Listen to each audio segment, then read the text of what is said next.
pertanyaannya, bagaimana kalau orang Minang dia bukan beragama Islam, apakah dia masih Minang?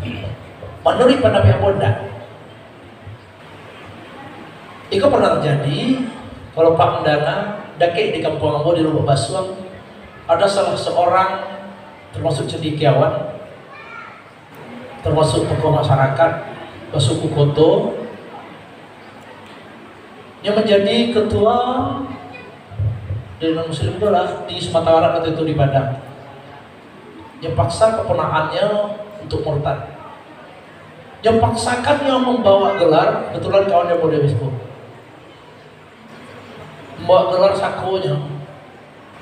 Akhirnya dikeluarkan oleh kaum.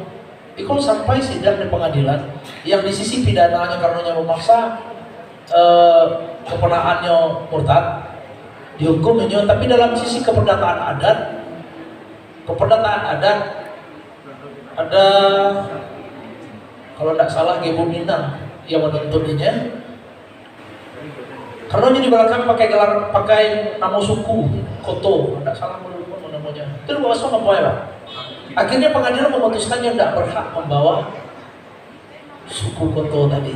Artinya dari putusan pengadilan tersebut dapat dikatakan apabila nyolah keluar dari kerangka yang sangat mendasar yaitu Islam, berarti bukan Minang. Kendati pun keturunannya pernah dari keturunan Minang.